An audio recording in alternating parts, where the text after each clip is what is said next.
برادران طریقت، السلام علیکم۔ حق موجود۔ علم کی دو اقسام ہیں۔ حضرت علامہ ابن القیم، ان کی کتاب مدارج السالکین۔ علامہ ابن القیم وہ شخصیت ہیں جو بزرگان دین کے یوں سمجھیں کہ نہ ماننے والے ہیں۔ وہ سخت مزاج بندے تھے، کافی لوگ ان کو مانتے بھی نہیں ہیں، ان کے لٹریچر کو۔ تو وہ فرماتے ہیں کہ علم کی دو اقسام ہیں، ایک علم جلی اور دوسرا علم خفی۔ آپ فرماتے ہیں کہ علم جلی یہ ہے، علم جلی وہ ظاہری علم ہے جو ہوا سے خمسہ کے وسیلے سے انسان کو حاصل ہوتا ہے۔ یعنی ہوا سے خمسہ سے آپ کو جو علم ملے وہ علم جلی کہلاتا ہے۔ ہوا سے خمسہ کی تشریح تو ہم کر چکے ہیں، یعنی آنکھوں کے دیکھنے سے، کانوں کے سننے سے، ہاتھوں کو چھونے سے گرمی سردی، زبان کے چکھنے سے ذائقہ، اس سے جو آپ کو علم نصیب ہوتا ہے وہ علم جلی کہلاتا ہے۔ اور آپ فرماتے ہیں کہ ایک علم دوسرا علم ہوتا ہے علم خفی، جس کو علم معرفت بھی کہتے ہیں۔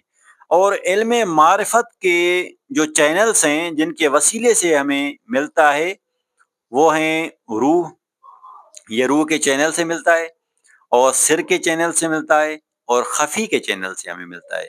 یعنی علم یہ جو علم خفی ہے، روح، سر اور خفی، ان کے چینل سے ہمیں ملتا ہے۔ بابا ابو الخیر رحمۃ اللہ علیہ فرماتے ہیں کہ انسان کے اندر اللہ تعالیٰ نے 7 چینلز بنائے ہوئے ہیں۔ ان چینلز کے وسیلے انسان جو ہے نا وہ علم خفی کو حاصل کرتا ہے۔ آپ فرماتے ہیں کہ اس میں 3 چینلز کا تعلق نفس کے ساتھ ہے اور 4 کا تعلق روح کے ساتھ ہے۔ نفس، قلب اور روح، یہ تینوں جو چینلز ہیں ان کا تعلق نفس کے مقامات کے ساتھ ہے، ان سے بھی علم حاصل ہوتا ہے، اس کا نام علم خفی کہلاتا ہے۔ اور جو روح کے 4 چینلز ہیں وہ 4 چینلز ہیں سر، خفی، اخفا، انا۔ یہ جو 4 چینلز ہیں، ان 4 چینلز سے بھی علم انسان کو نصیب ہوتا ہے اور وہ بھی علم خفی کہلاتا ہے۔ اور علامہ ابن القیم رحمۃ اللہ علیہ ایک حدیث کو کوٹ کرتے ہیں جس میں حضور نبی کریم صلی اللہ تعالیٰ علیہ وآلہ وسلم فرماتے ہیں کہ ان القلب اشرف من البطن، یعنی انسان کی جو یہ باڈی ہے اس میں اس کا دل جو ہے نا اشرف ہے۔ اشرف اس میں تفضیل کا صیغہ ہے، یعنی بہت اچھا، شرف والا۔ اور اسی حدیث کا دوسرے الفاظ ہیں والروح افضل من القلب، اور جو روح ہے نا اس قلب سے بھی افضل ہے۔ اور پھر آگے فرماتے ہیں والسر اشرف من الروح، اور فرماتے ہیں کہ یہ جو سر ہے نا یہ روح سے بھی افضل ہے، اشرف ہے۔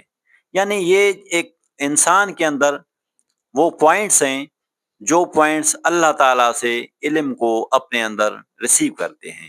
یہ انسان کے اندر اللہ تعالیٰ نے مقامات بنائے ہیں جن کے وسیلے سے انسان باطنی علم کو حاصل کرتا ہے۔ وہ علم پھر کشف کا ہو یا الہام کا ہو یا پھر علم لدنی کا ہو۔